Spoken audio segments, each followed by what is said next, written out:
Here is a talk for the Feast of the Epiphany from the Challenge of Faith series by me, Adrian Roberts.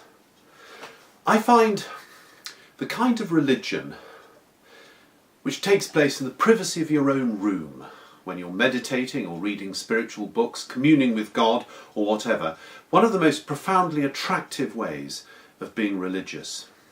And it is very important. It is very important to have a discipline of prayer, of finding a sacred space in which you can focus on God. And this shouldn't be underestimated. But of course, there's a sense in which it's very easy, once you've found the time to make that space. It's very easy because it doesn't threaten anybody else, it doesn't challenge anybody else, and it's not a very public form of being religious. In fact, it's not public at all. And I think that if Christianity is to mean anything, if it is to have any effect on the world, and an effect hopefully for the good, then it must also be something that is public, that is communal. Not only communal in the sense of communing with other Christians, but communal in the sense of speaking to the wider community, to the world at large. If we look at the story on which the Feast of the Epiphany is based, found in Matthew chapter 2, verses 1 to 12, we can see a transition from something that is very small and intimate and private, and fundamentally non-threatening as a result, to something which is public and which immediately becomes fatally threatening. We have Jesus being born. He is in the privacy, the intimacy of his own family. They feel that he is very special, that this is a baby destined for great things.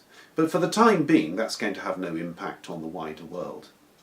And then, for whatever reason, perhaps some sort of astronomical experience, who knows, Magi from the east come to visit him. Now, whatever we think today of people being motivated by signs and portents to come and visit a new king, this was actually the kind of atmosphere in which ancient people lived, and there's nothing unbelievable or difficult to credit about ancient stargazers seeing some significant change in the heavens and seeing royal significance in it.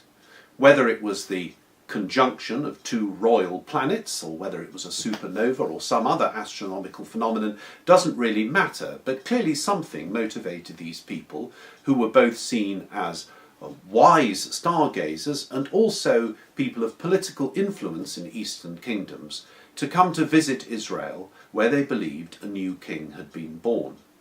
And immediately this causes trouble, because there is already a king in the area, King Herod, who holds his kingship by permission of the Roman authorities under the greatest king of all, Augustus, this Roman emperor who is going to bring in a realm of peace, a very messianic figure himself, who is going to change the world for the better. And Herod holds his own rule under Augustus. And Herod is very jealous of this rule. Towards the end of his life, when Jesus was born, we know that Herod saw off many competitors to his royal status, including from within his own family, and was known to be a stern and cruel tyrant in some of the texts and some of the sources at any rate.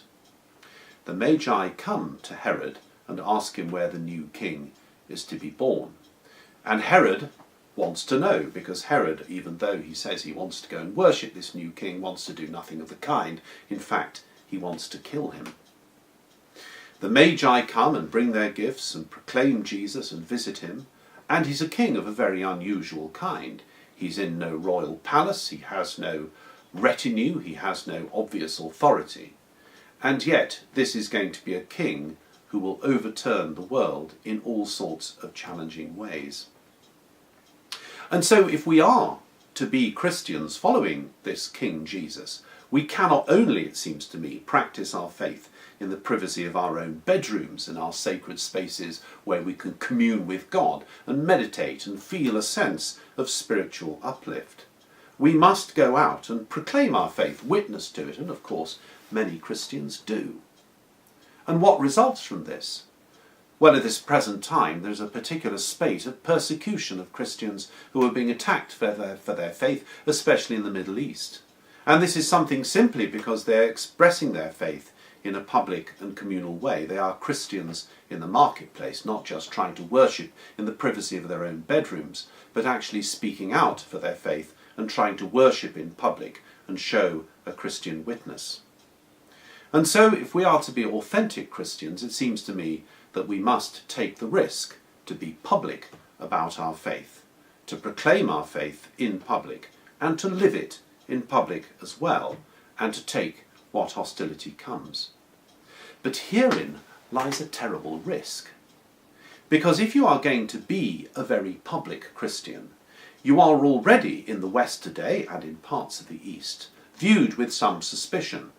Not as in my youth, as a harmless eccentric or crank, believing a number of ancient superstitions that are no longer credible, but now seen as somebody who is threatening. Not only are our beliefs absurd, but they are also bad as well.